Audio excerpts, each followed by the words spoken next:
अच्छा सुनो, सब्सक्राइब करते वक्त ना घंटी बजा देना ताकि जब मैं ऑनलाइन आऊं तो तुम्हारे फोन की भी घंटी बजे।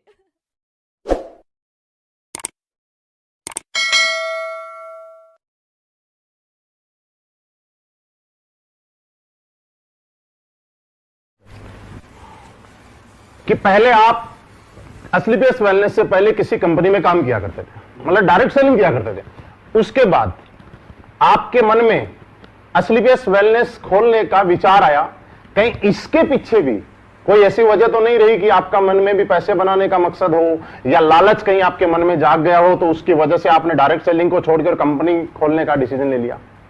इसमें ना महिपाल जी, एक सवाल मेरे पास भी आया था। वो सवाल ये था कि सर, डायरेक्ट सेलिंग में लोग बहुत पैसे कमा लेते हैं, मर्जीज फरारी ले लेते हैं, लेकिन उसके बावजूद भी उनकी सोशल रिस्पेक्ट नहीं होती। तो वहां से मेरी कहानी वहीं से मैच होती है। तो मैं उन लोगों को जवाब देना चाहता हूं, बिल्कुल सही बात है कि डायरेक्ट सेलिंग के लीडर की सोशल रिस्पेक्ट नहीं है, जबकि होनी चाहिए।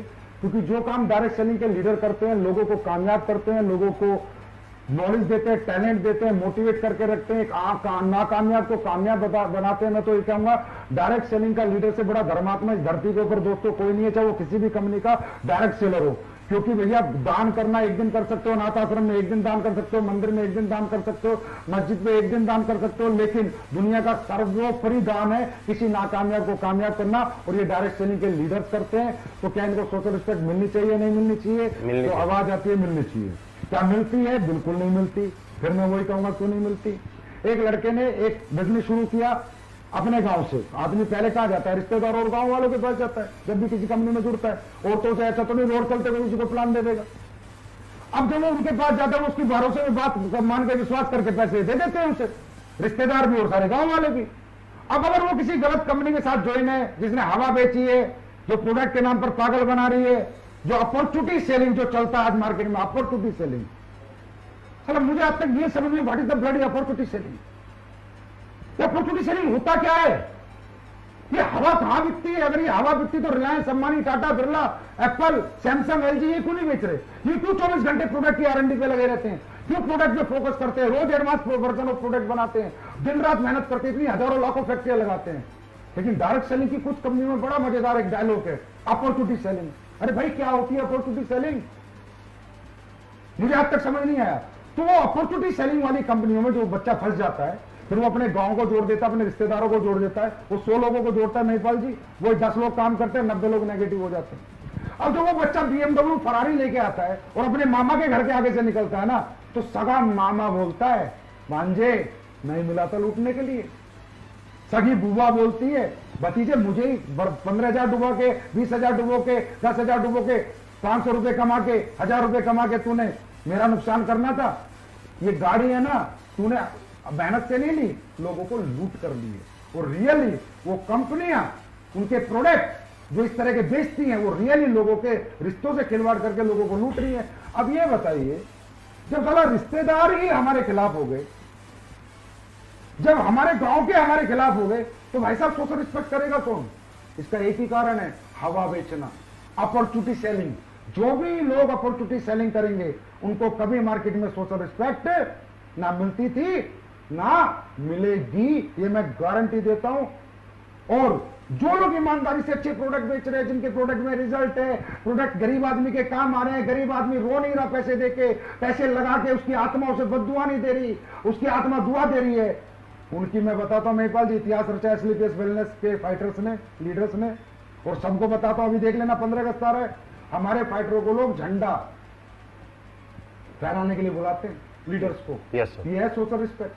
क्योंकि हमने अगर 100 लोगों को प्रोडक्ट दिया है ना सर, मैं सबकी 100 आउट ऑफ 100 की बात नहीं करता, पर 80% को रिजल्ट आता है, 20% को नहीं आता, तो हम 100 में से 80 को पॉजिटिव कर रहे हैं। तो ये मुहिम हमने 6 साल पहले चलाई। और दूसरी बात, एक आखिरी बात, मैं लीडर्स आपसे बात पूछना चाहता हूं, ये जो एक डायलॉग आता है आपके सेमिनार में, कोई भी अच्छी चीज अगर आप खरीदते हो तो 4 आदमी को बताते हो, आपको पैसे नहीं आते। कोई भी अच्छी चीज आप खरीदते हो, 4 आदमी को, कोई अच्छी पिक्चर देख के आते हो, 4 आदमी को दिखाते हो, पैसे नहीं आते। अरे मेरे भाई, इसमें एक लाइन है, अच्छी चीज खरीदते हो तब 4 आदमी को बताते हो। क्या कोई गलत फिल्म देखकर, फ्लॉप फिल्म देखकर कभी 4 आदमी को लेके गए? क्या गलत स्कूल में अपने बच्चों को पढ़ाया तो उस स्कूल को प्रमोट किया? क्या गलत डॉक्टर को खुद को दिखाया तो प्रमोट किया? तो मेरे भाई एक बात ध्यान में रखो, ये बात, गलत चीजें प्रमोशन में नहीं होती। मैन टू मैन एडवर्टाइजमेंट अच्छी चीजों का होता है। तो ये बात भी ध्यान रखा करो कि अच्छी चीज खरीद के लाते हैं, और अच्छी चीज वो होती है जो लोगों के नीड की हो, लोगों के यूज की हो, लोगों के वर्थ की हो। बिल्कुल सर, हम इसी के पीछे थे कि डायरेक्ट सेलिंग करते करते मेरा सवाल कुछ बीच में रह गया कि आखिर ये कंपनी खोलने के पीछे वजह क्या रही होगी?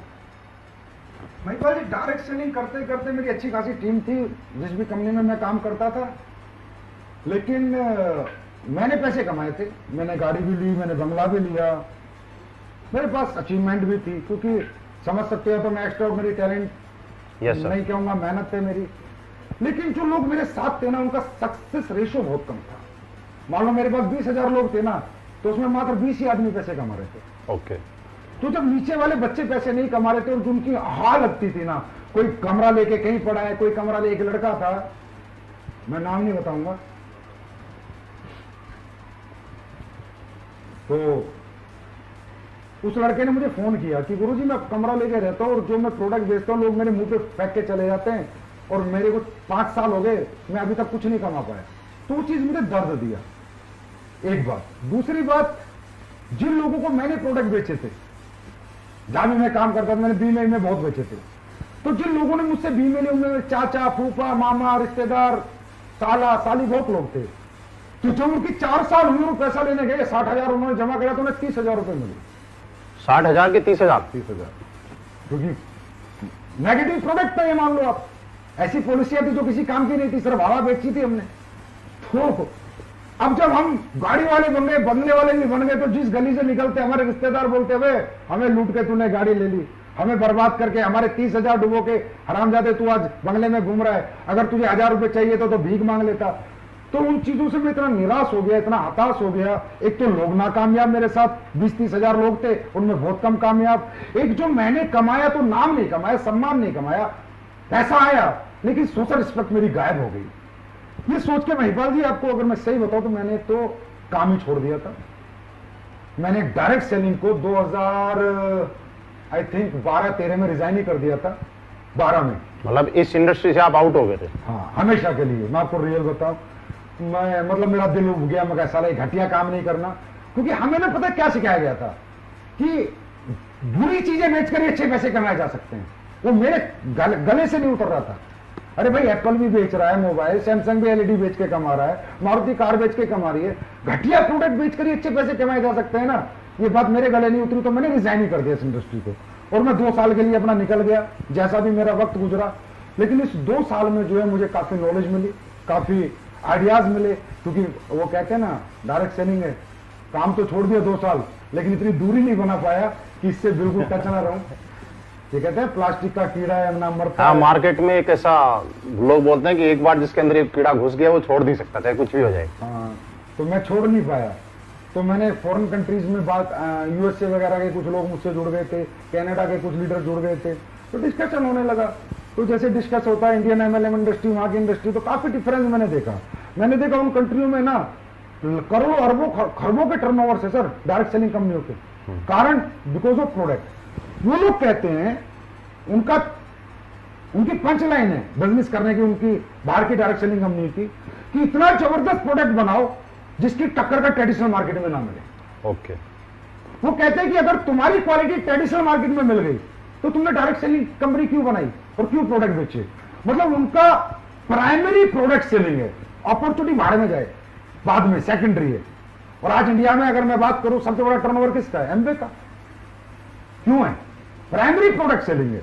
3,000 करोड़ का टर्नओवर है। ये हवा बेचने वाली कंपनी अभी तक नहीं कर पाई, ना कभी कर पाएंगी 3,000 करोड़ का। क्यों? क्योंकि उनके पास प्रोडक्ट नहीं है। तो बाहर जब मुझे ये नॉलेज मिली कि इथिकल डायरेक्ट सेलिंग करी जा सकती है अगर प्रोडक्ट आपका ऐसा हो कि जिसकी टक्कर का प्रोडक्ट ट्रेडिशनल मार्केट में ना हो, आप डंके की चोट पे अपना प्रोडक्ट बेच सको और लोगों को कह सको कि तू हमारी कंपनी से ले, बाजार में तुझे इस क्वालिटी का प्रोडक्ट मतलब एक बार अगर उस कंपनी का प्रोडक्ट किसी ने यूज किया तो जिंदगी भर वो दीवाना हो जाए उस प्रोडक्ट का। रीपरचेज करे, बार बार हमें याद करे, जिस आदमी ने प्रोडक्ट दिया उसकी इज्जत करे, उसको रिगार्ड करे, उसको दुआएं दे, उसे बददुआएं ना दे। तो जब से मुझे ये बात पता चली कि बुरी चीजें नहीं, अच्छी चीजें बेचकर भी डायरेक्ट सेलिंग हो सकती है, तब फिर मैंने विचार बनाया कि चलो भाई शुरुआत करते हैं। जैसे आपने एक अभी कहा कि सर आपके मन में लालच तो नहीं था कंपनी बनाने के पीछे, तो महिपाल जी जब मुझे नॉलेज हो गई कि भाई अच्छी प्रोडक्ट भी हैं, दुनिया में अच्छी कंपनियां भी हैं जिनके अच्छे प्रोडक्ट बेचकर आप अच्छे पैसे कमा सकते हो, और नीड के प्रोडक्ट, यूज के प्रोडक्ट, वर्क के प्रोडक्ट। तो मैंने क्या किया, आकर कंपनियां सर्च करनी शुरू करी। फॉरेन कंपनी में तो मैं काम नहीं करना चाहता था, तो मैंने इंडियन कंपनी ज्यादातर सर्च करी कि चलो यार अच्छी कंपनी में काम करते हैं। बहुत अच्छी अच्छी कंपनी इंडिया में भी, ऐसी बात नहीं है। मैंने उनके प्रोडक्ट देखे, बहुत अच्छे प्रोडक्ट मिले मुझे कुछ कंपनियों के, तो पैसा नहीं। कोई कंपनी पैसा दे रही है तो प्रोडक्ट नहीं। कहीं ना कहीं मुझे उनकी नीयत में वो चीज लगी नहीं जो होनी चाहिए, खोट कहीं ना कहीं दिखा। मतलब सारा प्रोडक्ट अच्छा है तो कंडीशन इतना, कंडीशनल प्लान इतना है कि पैसा नहीं दे रहे, और पैसा दे रहे हैं तो प्रोडक्ट के नाम पे पूरा कचरा दे रहे हैं। तो फिर मैं हताश हो गया। मतलब इंडिया की कोई कंपनी मैंने नहीं छोड़ी, कंपनियां बहुत अच्छी हैं, लेकिन मैं कह सकता हूं मेरे विचारों पे वो खरी नहीं उतरी। तो मैंने सारी कंपनी ट्राई करी है महिपाल जी, कोई छोड़ी नहीं। मैं नेटवर्किंग करना चाहता था, मैं कंपनी कभी नहीं खोलना चाहता था। ये बात मैं सबको बता रहा हूं, मैं कभी जिंदगी में कंपनी खोलना नहीं चाहता था, क्योंकि कंपनी खोलना एक नेटवर्कर का काम ही नहीं है। मैं एक मोटिवेटर था, एक ट्रेनर था, एक लीडर था। मुझे पैसिव इनकम में जो मजा आता, किसी कंपनी में काम करके 10-20 लाख का नेटवर्क बना के जो आज मैं जिंदगी जी रहा होता, आज वो नहीं जीता। आज लाखों लायबिलिटीज मेरे ऊपर है। मैं पहले भी जानता था, इतना मैच्योर था कि कंपनी बनाना अपने आप में बहुत बड़ी जिम्मेदारी है, बहुत बड़ा प्रेशर है। आपको हर दिन हर घंटे फोकस रहना पड़ेगा। आप कभी भी कंपनी मालिक होकर पैसिव इनकम नहीं ले सकते। तो महिपाल जी मैं कंपनी नहीं बनाना चाहता था। मतलब आपका कंपनी बनाने का कोई मकसद नहीं था?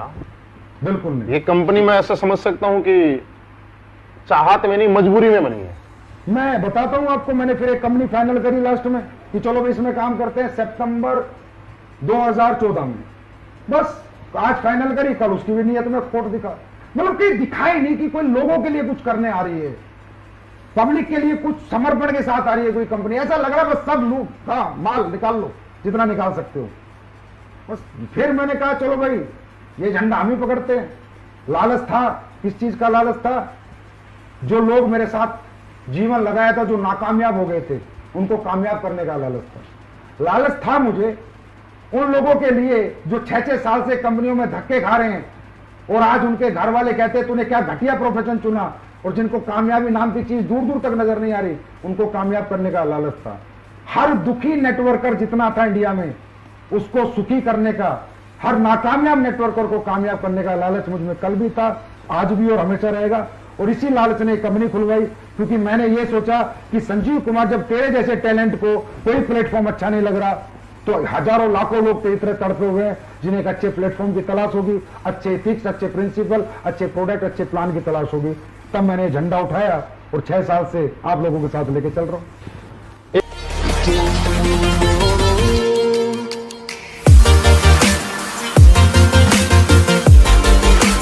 अच्छा सुनो, सब्सक्राइब करते वक्त ना घंटी बजा देना, ताकि जब मैं ऑनलाइन आऊं तो तुम्हारे फोन की भी घंटी बजे।